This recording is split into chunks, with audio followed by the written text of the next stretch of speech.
입니다.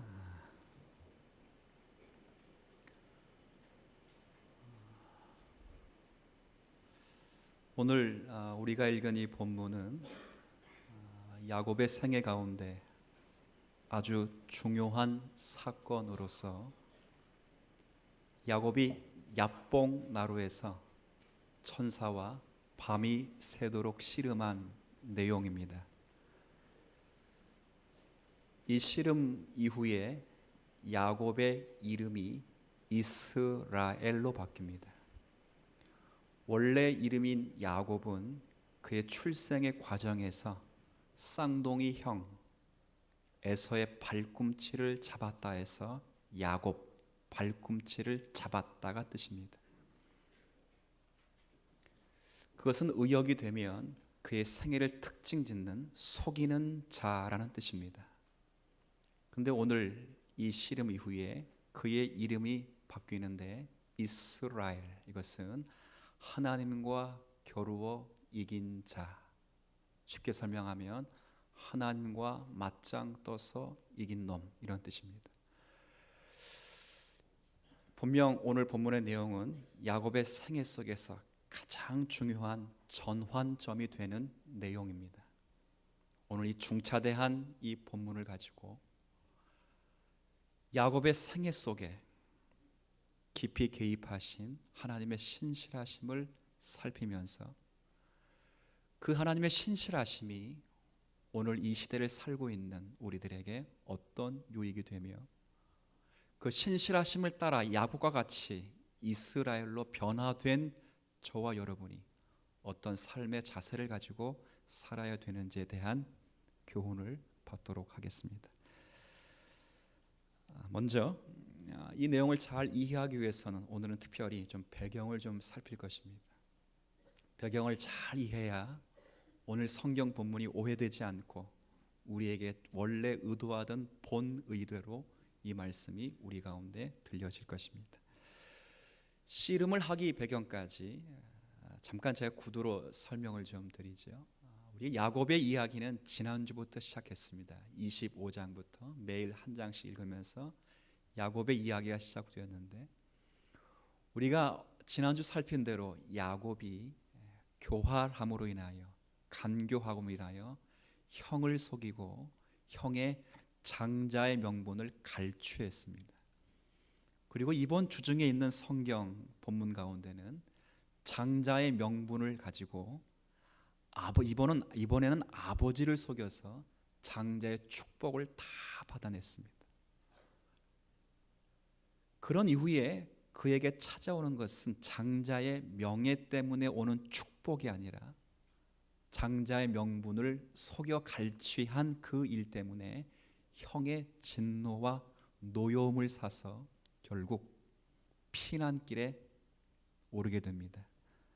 자기 삼촌 라반의 집에, 외갓집에 20년이란 세월을 따라 그 외갓집에서 20년이란 세월을 보내게 됩니다. 그럼에도 불구하고 하나님께서는 야곱의 부당함, 야곱의 연약함, 모자람, 교활함에도 불구하고 하나님께서 야곱에게 허락하신 축복, 자손, 그리고 부귀, 그리고 그에 함께 하시는 하나님의 통치의 복을 그대로 주십니다. 20년 동안 아내들을 얻었고 많은 자식을 얻었으며 큰 부를 축적했습니다. 이제 20년 흐른 이후에 큰 부를 축적하다 보니까 삼촌 라반과 삼촌 라반의 아들들이 자기에 대한 시선이 곱지 않습니다. 아버지의 재산을 다 갈취한 야곱, 이런 칭호가부터 야곱을 시기하고 미워했기 때문에 환경적으로 어쩔 수 없이 삼촌네 집에서 다시 고향으로 돌아올 수밖에 없는 환경이 되었습니다. 물론 하나님이 만드신 환경이십니다. 그리고 직접적으로 하나님께서 야곱으로 하여금 다시 고향으로 떠나라고 20년 만에 말씀을 하십니다. 31장을 한번 가보시죠. 우리 어제 읽은 말씀 일기 본문 31장 3절입니다.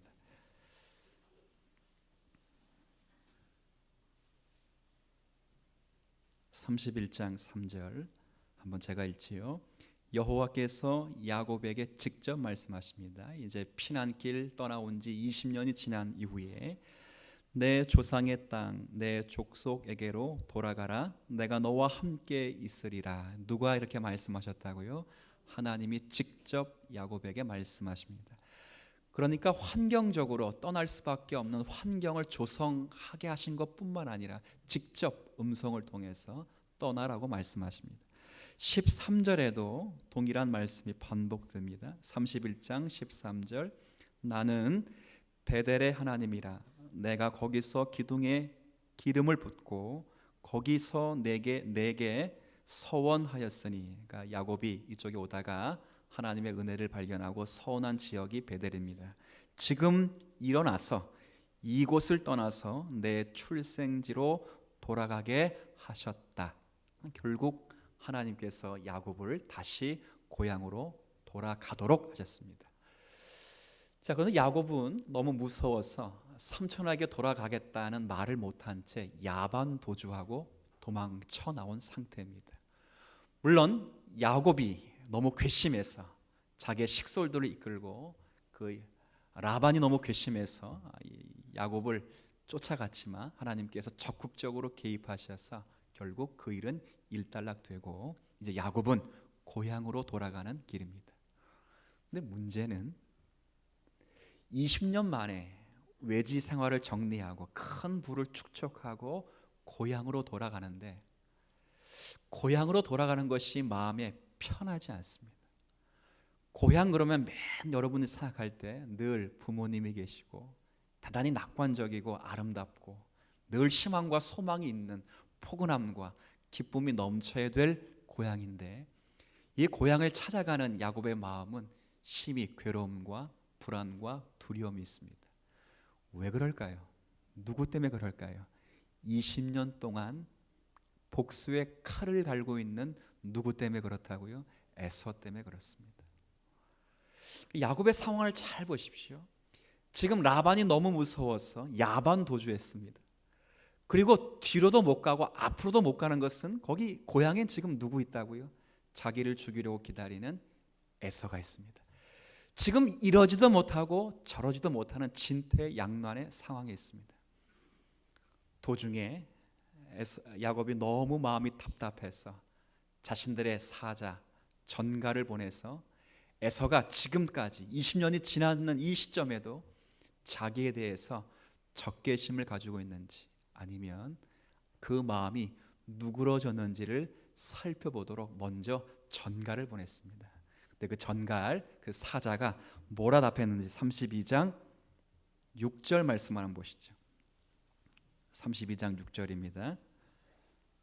자, 여기 보면 사자들이, 이게 이제 야곱이 보낸 사자들입니다. 사자들이 야곱에게 돌아와 이르되 우리가 주인의 형 에서에게 이른즉 그가 몇 명을 거느리고 주인 만나러 왔어요? 한번 제가 물어볼게요. 400명을 데리고 군사를 데리고 에서가 야곱을 마중 나왔다면 환영객이겠습니까? 아니면 야곱을 죽이려고 하는 적군이겠습니까? 여러분이 야곱의 심정에 한번 대보십시오. 400명의 무장한 군사들이 야곱이 돌아오는 길목에 딱 포진해서 야곱을 기다리고 있다면 야곱은 그 400명의 군사가 자신을 환영하는 사람으로 할까요? 아니면 자기를 죽이려고 하는 적군으로 할까요? 아마 두 번째입니다. 맞습니다. 에서의 마음은 녹지 않았습니다. 복수의 칼날을 갈고 있다가 야곱이 오기만을 기다렸다가 야곱이 돌아온다는 소식을 받고 지금 야곱을 기다렸다 그를 죽이려고 400명의 군사를 이끌고 그 길목을 차단하고 있는 것입니다. 그럴 때 야곱의 마음을 한번 생각해 보십시오. 7절 앞부분입니다. 자, 7절 야곱이 심히 두렵고 답답하였더라 그랬습니다. 왜 두렵고 답답하겠습니까? 앞으로 못 나가면 어디로 나가면 되겠어요? 뒤로 가면 되는데 근데 지금 뒤로도 못 간다 그 말입니다. 왜요? 삼촌 라반이 너무 무서워서 어떻게 도망갔어요? 야반 도주했어요. 앞으로도 못 가고 어디로 못 가요? 이런 경우를 경험해 보셨습니까? 앞으로 분명히 가라고 말씀하셨는데 앞에는 내가 가면 죽는 길이고 뒤로는 무섭고 창피해서 못 가는 길입니다. 이러지도 못하고 저러지도 못하는 상황에서 야곱이 두 가지 방법을 강구합니다. 하나는 자기가 가지고 있는 모든 소유를 딱 반으로 쫙 나눕니다. 두 떼를 나누죠. 볼까요? 7절에 야곱이 심히 두렵고 답답하여 첫 번째 강구책이 자기와 함께한 동행자와 양과 소와 낙태를 몇 대로 나누었어요? 왜 두 대로 나누었을까? 여러분 야곱이 한번 되어 보십시오. 왜? 그렇죠. 8절 한번 볼까요? 이르되 에서가 와서 한 대를 치면 남은 한 대는 뭐 할 수 있어요? 반토막이라도 건지자 이런 뜻입니다. 한편으로는 인간적인 처사이면서 인간이 낼 수 있는 지혜로운 가장 극치의 방법이겠죠. 일단 인간적인 차원에서 이야기합시다. 지금 반토막은 건지자 그 말이에요. 첫 번째 강구책이 그겁니다. 그리고 두 번째 강구책은 아주 중요한 강구책을 마련했습니다. 11절 32장 11절 앞부분에 내가 주께 뭐 했어요? 이런 은혜 있게 되길 진심으로 바랍니다. 앞길이 안 보이고 뒷길이 안 보여요. 앞이 꽉 막혀 있고 뒤가 꽉 막혀 있어요. 뭐 하는 것밖에 없다고요? 하나님께 기도하는 것밖에 없습니다. 어쩌면 하나님이 이 기도할 수 있도록 야곱을 그 상황까지 몰아가셨을 수도 있습니다. 기도는 하나님을 힘입는 것이고 용기를 얻는 것이며 하나님을 의지하는 것입니다. 다윗이요 사울 왕의 그런 핍박을 피하다가 그가 블레셋 지경에서 함께 섞여 살다가 원치 않는 전쟁에 휘말려 나가게 됩니다. 그때 그 전쟁에서 하나님께서 은혜를 주셔서 무사히 귀환하도록 하셨는데 돌아와 보니까 자기와 함께한 공동체가 쑥밭이 되었습니다. 자신들의 아내들이 다 아말렉 군대에게 잡혀갔고 자녀들조차 다 잡혀갔습니다. 자신들이 가지고 있는 터전과 삶의 터전과 모든 소유들을 아말렉 군대들이 다 가져갔습니다. 성경의 사무엘상에 보니까 다윗과 함께한 군사들이 울 힘조차 없이 뭐 했더라? 울었더라 그랬습니다. 그러니까 울 기력조차 없이 울었습니다. 그리고 함께 있었던 다윗의 군졸들이 다윗을 향하여 죽이려고 돌로 치려할 때 다윗이 유명한 고백을 했습니다. 내가 군급하였으나 다급하였으나 여호와 하나님을 힘입어 용기를 얻었더라 그랬어요. 하나님을 힘입어 용기를 얻었습니다. 기도는 하나님을 힘입어 용기를 얻는 것입니다. 19세기 영국 전 세계의 가장 유명한 설교가를 꼽으라 그러면 너나 할 것 없이 모두가 찰스 스펄전 목사님을 꼽습니다. 물론 20세기에서는 가장 유명한 설교가 그러면 마틴 로리 존스 목사님을 뽑습니다. 둘 다 영국 분이십니다. 그 스펄전 목사님이 영국 런던에서 목회를 하셨을 때 그 교회 성도가 무려 2만 명에 육박했습니다. 여러분 한국 성도들은 2만 명 그러면 별거 아니라 그래요. 그런데 그 당시 2만 명이면 전 세계에서 꿈도 꿔보지 못하는 슈퍼 메가 처치예요. 가장 큰 교회예요. 조용기 목사님 부럽지 않은 그런 교회입니다. 근데 그 스펄전 목사님의 전기에 보면 이런 얘기가 나옵니다. 그 교회가 그렇게 많이 부흥하니까 수많은 전 세계에서 많은 목회자들이 몰려든 것입니다. 이 목사님의 목회 비결이 뭔가? 어떻게 이렇게 큰 교회를 부흥시키고 전국의 영국 전역에 하나님의 능력을 전하며 하나님의 영광과 권능을 선언할 수 있는가, 능력 있는 교회가 되었는가를 알아보기 위해 수많은 목회자가 몰렸습니다. 근데 목사님이 그럴 때마다 그 목회자들을 인도한 것이 이런 본당, 예배당, 서재가 아니라 예배당 밑에 있는 가장 밑에 있는 기도실에 데려가서 성도들이 기도하는 것을 수없이 보여주면서 이렇게 말합니다. 제 목회의 비결은 바로 이것입니다. 뭐 하는 거지요? 기도하는 것입니다. 성도들이 기도하고 목회자들이 기도하고 하나님께 전적인 의지를 가지고 매어 달리고 열심을 품고 힘을 의지하는 것이 그 교회의 부흥과 성장의 비결이라고 하는 것입니다. 찰스 스퍼전 목사님이 설교가 탁월합니다. 그러나 자신의 목회의 성공의 비결은 설교의 탁월함에 있는 것이 아니라 하나님께 매어 달리며 기도하며 은혜를 강구하여 하나님의 힘을 의지하는 것입니다. 사랑하는 성도 여러분, 이런 은혜가 저와 여러분의 생애 가운데 충분한 복으로 누리시기를 진심으로 바랍니다. 제가 이 기도의 유용성을 이야기하는 것은 이제부터 반대 이야기를 하려고 하는 겁니다. 왜 반대 이야기를 하는가? 야곱이 이러지도 저러지 못하는 상황 속에 몇 가지 방법을 강구한다 그랬어요? 두 가지. 하나는 모는 건지자 반토막. 두 번째는 가장 잘한 행동인데 뭘 한다고요? 하나님께 기도한다.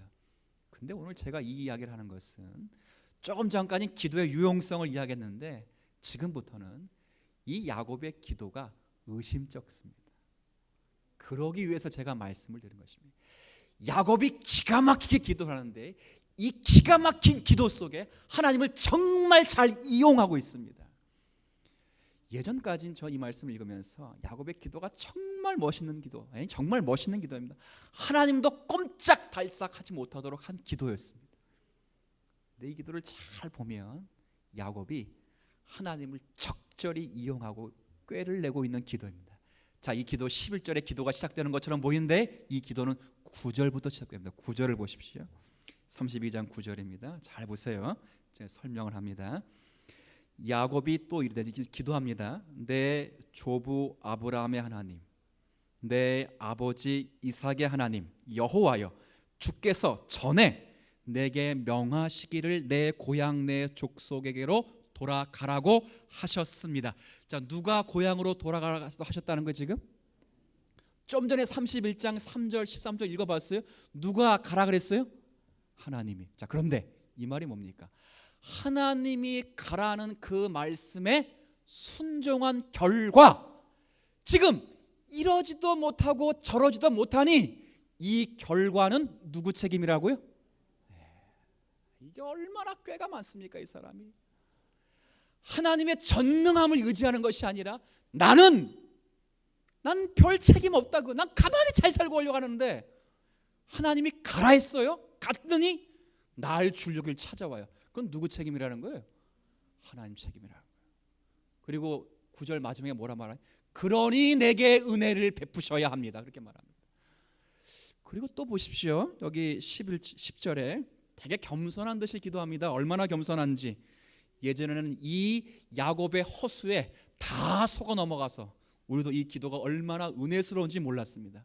내 말씀을 곱씹어 보니까 이 야곱이 꼼수를 기가 막히게 부르고 있습니다. 10절 나는 주께서 나의 종에게 베푸신, 그 다음 보세요, 모든 은총, 모든 진실하심을 다 알고 있고 조금도 나는 감당할 수 없습니다. 나는 20년 전에 지팡이 탈랑 하나 들고 외갓집에 갔습니다. 그런데 지금은 2때나 이루었습니다. 이거 다 누가 주셨다는 거예요? 누가? 하나님 주셨다는 거예요. 그리고 11절 보세요. 내가 주께 간구하오니 내 형의 손에서 에서의 손에서 나를 건져 내시옵소서. 이 말은 뭐예요? 다 주셨는데, 선물로 주셨는데 내 형에게 내 목숨이 꼴까닥 넘어가면 선물이 내게 무슨 소용이 있겠습니까? 그 말이에요. 여러분 꼼수가 보입니까? 저만 이렇게 읽고 목사님 혼자 열을 내시는 것 같습니다. 뭐 그런 표정으로 저를 지금 보고 계시는데 이게 성경 원문을 보면 이런 꼼수가 있는 것입니다. 기도가 대단히 하나님이 하신 건 맞지요? 하나님 명령하신 건 맞지요?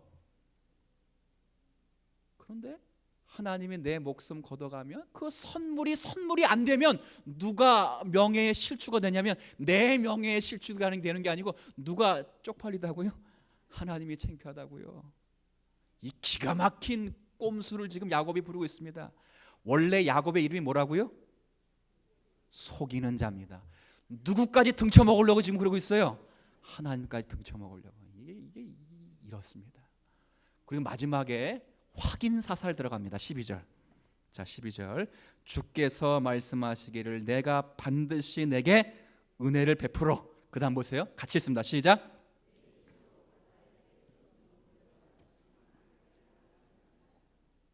자, 이 말씀 처음 읽는 겁니까? 아니면 창세기 읽으면서 많이 읽었습니까? 어디서 처음에 누구한테 한 말씀이죠? 잘하시네. 이게 무슨 말이죠? 하나님은 거짓말할 수 없습니다. 내가 봤습니다.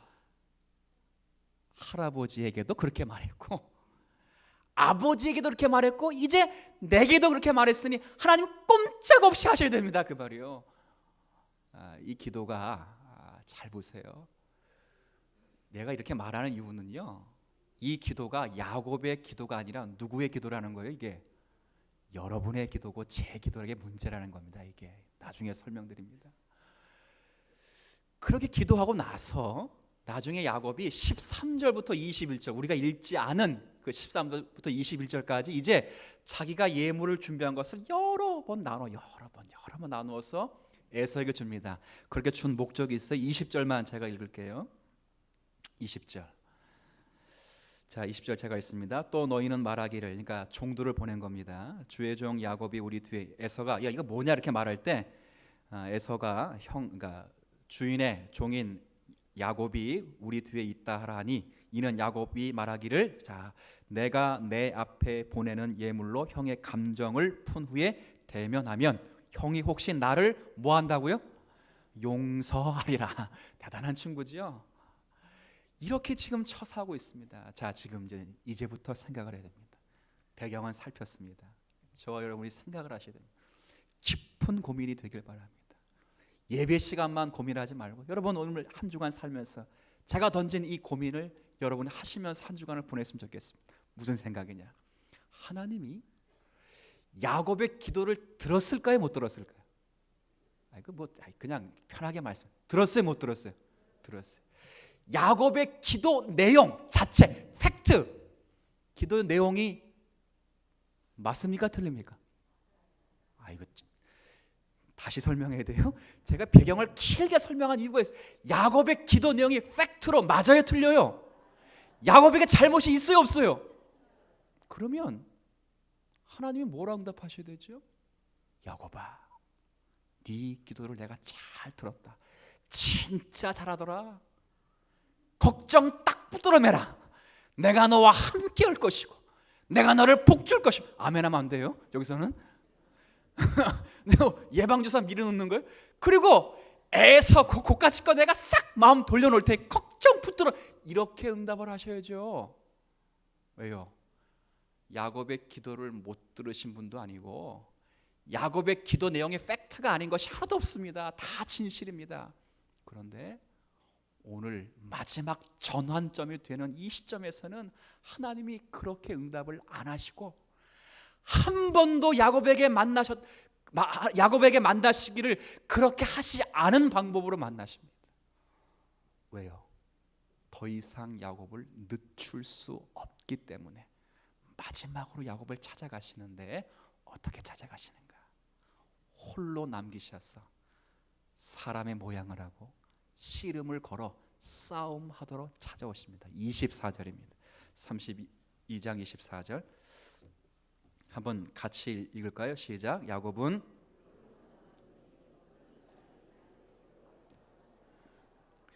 자 홀로 남았습니다. 자, 그리고 어떤 사람이 날이 새도록 야곱과 씨름합니다. 사실 지금 남아있는 사람이 없어요.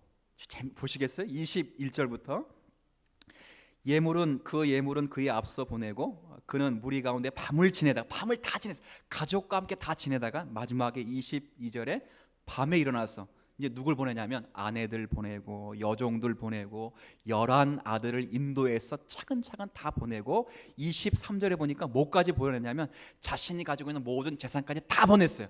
그러면 24절 말씀대로 홀로 남은 게 맞아요. 아무도 안 남았어요. 그런데 누가 씨름을 걸어와요? 어떤 낯선 사람이 걸어와요. 누구의 이 사람? 아니 다 보냈어요. 지금 남겨진 사람이 없어요. 이 사람 누구? 어디서 나와? 하늘에서 떨어졌는지 땅에서 쏟았는지 이 사람이 누구냐면 독자들로 하여금 이 사람이 누군지 알려줍니다. 30절 그러므로 야곱이 그곳 이름을 브니엘이라 하였으니 그가 이르기를 내가 누구와 대면했다고요? 자, 어떤 사람이 누굽니까? 그러면 하나님이십니다.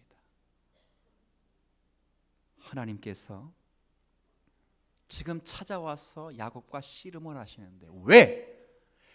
야곱이 현실적으로 고민하는 그 고민에는 반응하지 않고 왜 낯선 방법으로 야곱에게 찾아와서 씨름을 거는 걸까?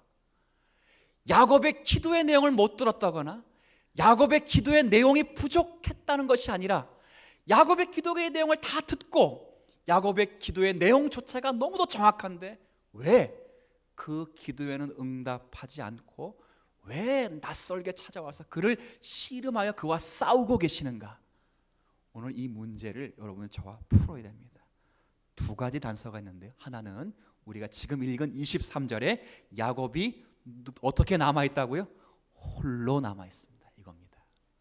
하나님께서는 야곱을 지금 홀로 남기셔서 어느 누구도 방해받지 않고 어느 누구에도 방해가 되지 않는 싸움을 걸어오십니다. 만약에 사람들이 거기 있었다고요. 야곱의 소유의 종들이 있었다고 생각해 보십시오. 그러면 어떤 낯선 사람이 야곱을 찾아와 씨름 걸면 누가 먼저 뜯어말릴까요? 종들이 뜯어말리죠. 아내들이 뜯어말리고 아들들이 뜯어말리죠. 그러니까 다 보낸 다음에 홀로 남긴 것입니다. 홀로 남겨놓고 무엇을 가르치기 위함입니다. 전능하신 하나님 앞에 야곱이 홀로 서게 하셔서 하나님과 독대하여 하나님으로 하여금 어떤 물러설 수 없게 하는 은혜를 가르치기 위함입니다. 그게 뭐지요? 야곱이 현실적인 문제 중요합니다. 에서를 녹이는 일 중요합니다. 고향에 무사히 안착되는 일 중요합니다. 그러나 그 현실보다 에서와 화해하는 일보다 더 중요한 것이 바로 하나님과 야곱의 1:1 관계 회복이 우선시 되었어야만 합니다. 이게 참 중요한 것입니다. 하나님 말씀하시죠. 야, 너 기도 기가 막히더라. 뭐는 잘해, 뭐는 말은 기가 막히가 잘해. 그 기도 내용 들어보니까 내가 꼼짝 못하고 마수거리에 넘어갈 수밖에 없다. 그런데 말은 참 잘하는데 네가 정말 기도한 대로 나를 의지하고 있으며 나를 신뢰하고 있으며 그렇게 나를 대접하고 있느냐를 묻는 것입니다. 수많은 하나님에 대한 지식을 동원해서 나를 지금껏 이용하는 것 말고 너 욕심, 너 욕만, 너 생각을 관철시키기 위하여 나를 동원한 것 말고 실제 너가 고백한 그 고백대로 나를 진심으로 절절하게 나를 애원하고 나를 만나길 바라며 나의 마음을 품기를 원하느냐고 하나님이 말씀해 오는 것입니다. 이 문제를 먼저 풀어야 됩니다. 여러분, 우리가 실수하는 것 잘 들으세요. 실수하는 것 가운데 하나가 뭐냐면 여러분들이 신앙생활 하다가 어떤 문제가 생깁니다. 가정의 문제, 사업의 문제, 질병의 문제, 관계의 문제, 불안과 염려, 반목과 갈등의 문제가 있습니다. 그걸 가지고 와서 하나님께 기도하는데 모든 기도가 거의 대부분이 야곱의 기도입니다. 신앙생활하면서 얼마나 많이 성경을 주워들고 알았는지 기도하는 거의 대부분이 문제 해결에만 급급해 있습니다. 그리고 문제 해결받기 위하여 우리가 알고 있는 모든 성경 지식과 하나님에 대한 지식을 다 동원해서 하나님의 불변하심, 하나님의 은혜로우심, 하나님의 약속하심, 하나님의 신실하심을 다 동원하여 하나님이 그 문제를 해결해 주시기에만 급급해 있습니다. 그런데요, 하나님은 여러분에게 문제를 일으키신 원리와 원인과 목적이 그 문제 해결에 있지 않고 그 문제를 가지고 하나님께 찾아나와 여러분이 진심으로 변화되어 하나님의 거룩한 목적을 품도록 하기 위함입니다. 이걸 품으면 문제는 자동적으로 해결된다. 아멘. 내일 읽게 되는 33장을 보세요. 에서가 눈 녹듯 마음이 녹아져 있습니다. 누가 하신 거지요? 하나님이 하신 것입니다. 우린 전부가 그렇습니다. 전부가. 여러분이 가지고 있는 불안과 염려, 갈등과 반목, 이것 때문에 괴로워서 야곱과 같이 하나님께 기도하는데 우리의 기도의 전부가 어떤 면에서 저를 포함해서 이 문제 해결에만, 마치 야곱이 에서의 마음만을 녹이는 것을 하나님께 애원하듯이 우리가 가지고 있는 모든 지식을 동원하여 하나님을 그렇게 설득시켜 나가고 있다, 그 말입니다. 하나님은 그걸 목적으로서 문제를 만들지 않습니다. 문제를 만드시고 문제의 결과를 우리에게 안겨주시기까지 하나님은 환경을 조성하실 때 저와 여러분을 목적하신 줄로 아시는 여러분 되시길 바랍니다. 제가 이 교회에 처음 부임했을 때요, 저를 아는 많은 분들이 저를 축복하며 격려를 이렇게 했습니다. 목사는 잘할 거야. 가서 설교 잘하고 열심히 해서 그 교회에 안정시키고 부흥시켜. 이런 말 수없이 들었습니다. 근데 유독 제가 가장 친한 목사님, 저보다 연배가 좀 많습니다. 그리고 서로 존경하고 사랑하는 목사님이 유독 이런 말을 했습니다. 목사님, 그 교회의 담임 목사로 부임하게 된 이유는 목사님을 통해서 그 교회를 회복하거나 부흥시키기 위함이 아니라 그 자리에서 안 목사님이 하나님의 신실한 종으로 훈련받게 하기 위하여 하나님이 당신을 그곳에 세우신 줄 알고 어떤 문제가 있더라도 그 문제의 해결만을 급급해하지 말고 문제를 통하여 목사님을 보고 교회를 보아 하나님의 인격과 하나님 됨을 품는 거룩한 목회자가 되기를 축복합니다. 그랬습니다. 제가 그 얘기 처음 들을 때 기분이 좋을까 안 좋을까요? 그런데요, 지나가 보니까 100% 지당한 말씀입니다.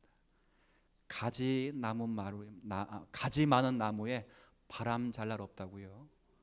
교회 성도가 10명이 되든 100명이 되든 수백 명이 되도요, 일주일에 한두 개씩 제 속을 썩이는 일이 꼭 있습니다. 그것 때문에 잠 못 자고 속상하고 소화가 안 돼도요, 그 문제를 가지고 하나님께 나아갈 때 제가 크더라고요. 제가. 그리고 그 문제 속에 있는 성도들이 크더라고요. 문제 해결은 나중 문제입니다. 저와 여러분을 크면 문제는 자동적으로 해결되어 있습니다. 하나님 문제를 일으키신 것은 야곱을 키워주기 위함입니다. 너 말은 기가 막히게 잘하더라. 아버지에게 주워 들은 지식, 할아버지에게 주워 들은 그 진리 지식, 성경 1년 360일 읽으면서 안 네 지식, 주일날마다 나와 목사님께 들은 그 말씀 기가 막히게 설교 가운데 기도 가운데 떠들어대며 하나님도 꼼짝 못하게 하는데, 정말 너 할아버지 하나님이 너의 하나님 맞냐? 이삭의 하나님은 너의 하나님 맞냐를 묻는 거예요. 중직자 잘 들어보세요. 우리 교회는 아닐 줄 압니다. 아버지가 장로님, 어머니가 권사님, 너무 은혜를 많이 받았죠. 아버지가 경험한 하나님, 어머니가 경험한 하나님. 그래서 그 자손들은 잘 알아요. 하나님이 어떤 분인지, 교회의 생리, 성도의 생리, 하나님의 생리, 성경 잘 알아요. 문제는 아버지가 경험한 하나님이 자기 하나님이 아니야. 어머니가 경험하고 눈물을 흘리고 만났던 그 하나님이 자기 하나님이 안 됐어. 뭐는 알아요? 뭐는? 지식으로는 기가 막히게 알아. 기가 막히게. 다른 사람보다 더 많이 알아. 왜? 지식으로 아니까. 그런데 야곱도 마찬가지입니다. 더 이상 하나님이 아브라함의 하나님만이 아니라, 더 이상 하나님 너희 아버지 이삭의 하나님만이 아니라, 오늘 이 순간 이 시점으로 그 하나님이 너의 하나님이 되길 바란다.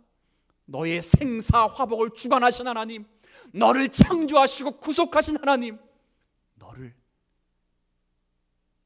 포기하지 않고 너를 꿀려 이 자리에까지 앉도록 하시면 나 하나님을 진솔하게 만나 너가 목적하는 바가 에서의 마음을 녹이는 것이 아니라 나를 녹이는 것이 되길 바라고, 너가 고민하는 것이 현실 때문에 고민할지라도 현실을 넘어 너와 내가 하나가 되어 너가 내가 되고 내가 너가 되는, 진심으로 변화되는 그런 성도가 되길 바란다고 해서 야곱의 찾아 나와 씨름을 건 것입니다. 이 씨름에서 우리가 놓치지 말을 두 번째 단서는 31절에 있습니다. 한번 읽어볼까요? 31절 같이 있습니다. 그가 분이엘을 지날 때에 해가 돋았고 그의 허벅지로 말미암아. 여러분, 제가 이번에 묵상하면서 하나는 두 가지인데, 하나는 아까 기도가 예전에 이해했던 것과 다르게 전 정확히 이해됐다 이렇게 생각합니다. 두 번째는 예전에는 이스라엘이라는 말이 하나님과 겨루어 이겼다는 말인데 그게 중요한 것이 아니라 야곱의 이 사건 속에 제일 중요한 말씀은 31절 마지막에 뭐 했더라? 다시 보세요. 그가 분이엘을 지날 때에 해가 돋았고 그의 허벅지로 말미암아 뭐 했더라? 이게 중요합니다.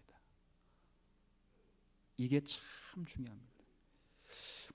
왜 중요하냐면 싸워서 이겼다가 아니라 싸운 후에 그가 절었다가 중요합니다.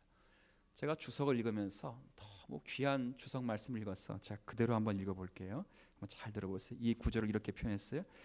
그가 절었다고 하는 것은 야곱이 더 이상 하나님을 지배하는 힘 있는 승리자가 아니라 전적으로 하나님의 은혜에 의존하게 되는 절름발이 신앙이 되었다는 것입니다. 이게 뭔 얘기인지 잘 보세요. 한번 순서를 잘 보십시오. 언제 야곱이 하나님을 붙들었는지 잘 보세요. 자, 25절부터 제가 읽겠습니다. 자, 25절에 보면 25절 자기가, 이건 천사입니다. 하나님께서 야곱을 이기지 못함을 보고 그가 야곱의 허벅지 관절을 치었어요.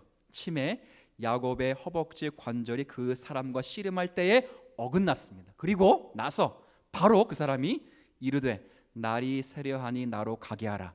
야곱이 이르되 당신이 내게 축복하지 아니하면 가게 하지 아니하겠나이다. 언제 붙잡았습니까? 야곱이 허벅지의 관절이 부러져 나간 이후에 붙잡았습니다. 그러면 지금 절 보세요. 이제 중요한 얘기입니다. 그러면 야곱의 관절 뼈가 나가서 붙잡았다면 이 붙잡은 것은 싸워서 저 사람을 이기려고 붙잡은 걸까요? 아니면 살려달라고 매달리려고 붙잡은 걸까요? 전자일까 후자일까요? 후자지요. 만약에 이 천사가 야곱의 관절뼈를 안 부러뜨렸어요. 그리고 날이 샜어요. 그리고는 뭐라 말하냐? 야, 날 샜다. 나 간다. 그러면 야곱이 뭐라 그랬어요? 오케이, 오늘은 내가 보내지만 다음에 만나면 당신 죽을 줄 알아. 그리고 보냈을 거예요. 그렇지 않겠어요? 지금 야곱은요 씨름에 안 집니다. 지금까지 자신이 믿어왔던 그 하나님 끝까지 자기 정욕과 욕심과 생각에 굴복시키기 위해서 절대 안 집니다. 근데 하나님 시간이 없어요. 그래서 야, 다음에 싸우자. 그러면 좋아요. 한번 다음에 내가 끝장낼 겁니다. 내가. 그리고 보냈을 거예요. 하나님이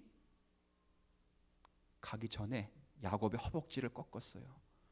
야곱이 보내지 못합니다. 왜 못 보내죠? 하나님, 날 이렇게 망쳐놓고 보내면 내 생명은 앞으로 누가 책임집니까? 거기까지 다운된 것입니다. 나를 그렇게 거꾸로 놓고 가시면 나 이제 어떻게 삽니까? 평생 불구자로 어떻게 삽니까? 하나님 제발 뭐 해달라고요? 살려달라고. 이제서야 야곱이 바뀝니다. 지금까지는요 자신이 알고 있는 모든 신학과 모든 믿음이라고 하는 것과 하나님 아는 지식을 가지고 하나님을 늘 쓰러뜨렸다고. 오늘 기도 보세요. 쓰러뜨리려고 별쇼를 다 하잖아요. 꾀를 다 내잖아요. 마지막에 하나님이 찾아와서 네가 쓰러뜨릴 내가 아니라 네가 쓰러져야 너가 산다고 가르쳐 주니까 거기서 은혜를 받고 하나님 제발 날 살려주세요 라고 묻습니다. 이런 인생의 고백이 저와 여러분의 고백이 되셔야 됩니다. 저는요 오늘 이 말씀을 이렇게 축복하길 바랍니다. 이렇게 야뽕나루의 야곱을 세우시던 하나님이 동일한 열심을 가지시고 여러분을 여러분의 삶의 야복 나루터에 늘 세울 것입니다. 여러 문제를 동원해서 불안과 초조와 염려와 갈등과 반목이라고 하는 모든 내용들을 동원해서 여러분이 하나님 앞에 서는 훈련을 받도록 할 것입니다. 왜요? 야곱을 포기하지 않고 야곱을 심판하지 않고 끝까지 그를 챙겨서 자신을 의지하도록 하신 하나님의 열심을 따라 여러분을 세울 것입니다. 자녀 키워가면서 자녀들 제일 듣기 싫은 말이 뭔지 아세요? 뭐 전체 통으로 따져서 부모님의 그렇죠. 정확히 하시는 우리 권사님. 부모님의 잔소리입니다. 여러분은 자녀가 뭘 잘하길 바랍니까? 공부요? 예, 공부를 잘한다고 합시다. 그러면 여러분의 아들, 딸이 공부 잘한 것만으로 끝납니까? 아니요. 공부만 잘한다고 다 용서하고 넘지 않습니다. 공부 잘하면 뭐요? 공부도 잘하고 사람도 되고 인사도 잘하고 잘 먹고 좋은 사람 만나고 좋은 행복한 가정 이루고 다 요구하죠. 왜 그렇게 요구하죠? 하나만 잘하지 않고 총체적으로 훌륭한 사람 만들기 위해서 끊임없이 간섭하면서 뭐 한다고요? 잔소리하죠. 그런데 남의 아들이면 그렇게 말 안 합니다. 하나만 잘하면 다 잘한 줄 압니다. 그렇죠. 어제 아시안컵 보셨어요? 우리 남전도 연합 구역 예배 드리는데 설교하기 전엔 1대0으로 졌어. 막. 설교하는 나도 마음이 안 좋고 예배 드리는 분들도 마음이 별로 안 좋아. 1대0으로 졌어요. 그래서 끝나고 나서 교제하다가 간식 먹고 하다 1대1이 된 거야. 1대1이. 그러니까 박수를 치고 막 소리 지르는 거예요. 그리고 금세 올라가더라고요. 집으로 가시고 막 삼촌은 왜 갔어요? 왜? 축구 보려고. 연장 전후반 보려고. 저도 가서 봤어요. 근데 끝내 제가 한참 울었습니다. 성경 보고 울어야 되는데 왜 울었을까요? 그렇게 열심히 했는데 너무 열심히 하더라고요. 난 여태까지 축구 경기하면서 그렇게 혼혈의 힘을 기울이는 건 처음 봤어요. 그 마지막 엔딩 때 손흥민 컷 잡은 거 봤어요? 울먹울먹하는 그 눈물 거기에 다 넘어갔어요. 손흥민에게 여러분 요구한 게 뭐지요?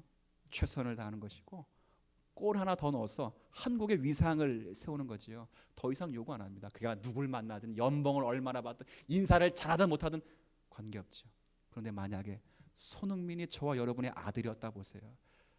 골 잘 넣는 것 하나 갖고 만족 못하지요. 여자 가려가며 사겨라, 일찍 들어와라, 사생활 정리해라. 손흥민이 그렇다는 게 아닙니다. 오해하지 마세요. 밥 골고루 먹어라. 그러죠. 복 없는 행동하지 말아라. 어른 보면 인사 잘하라. 왜요? 손흥민이 여러분의 아들이기 때문에 총체적으로 훌륭해야 되기 때문에. 하나님은 여러분의 자녀잖아요. 야곱이 언약의 상속자잖아요. 하나만 잘한 걸 원치 않아요. 그 지식 가진 것으로 만족해하지 않습니다. 그 지식이 정말 하나님과 만나도록 하는 그 자리에까지 하나님이 간섭하시고 잔소리하시고 찾아오셔서 하나님이 그를 그렇게 세워 가실 것입니다. 이게 누구의 하나님이라고요? 저와 여러분의 하나님이십니다. 여러분을 야뽕 나루토에 끊임없이 세우셔서 다른 건 말고 너의 진심 어린 변화로 일어나 나와 함께 교제하여 너는 내가 되고 나는 네가 되고. 좀 어떻게 상당히 기가 막힌 말 표현인데 그렇게 되어서 하나님과 하나 된 인격의 교제를 누리도록 하십니다. 그러면 여러분들은 이제 하나님과 함께 산 자가 되어 이제 절름발이 은혜를 경험하여 하나님 없이는 살 수 없는 하나님을 목적하고 하나님을 의도하는 그런 생을 살아가요. 정말 야곱의 이스람됨이라고 하는 이 이름의 축복을 여러분이 생에 누려가는 거룩한 성도들 되시기를 축복합니다. 하나님 아버지, 야곱을 변화시켜서 이스라엘로 만드신 하나님의 은혜를 저희가 확인합니다. 자기의 고집을 관철시켜 하나님을 이긴 것이 아니라 이길 수 없는 하나님 앞에 살려 달라 애원하여 그를 붙잡음으로 이긴 자가 되었습니다. 우리가 하나님을 굴복할 것이 아니라 하나님 앞에 우리가 굴복하여 하나님을 전적으로 신뢰하며 의지하고 살고 아브라함의 하나님, 이삭의 하나님, 야곱의 하나님, 성경에 말씀하신 하나님이 나의 하나님이 되어 그분이 나의 상이요 방패요 상급으로 알며 살아가는 믿음의 권속들이 되어 항상 주님 앞에 전 인격을 드리고 삶의 모든 부분을 드리며 살아가는 성도들이 되게 하여 주옵소서. 예수님의 이름으로 기도 올리옵나이다.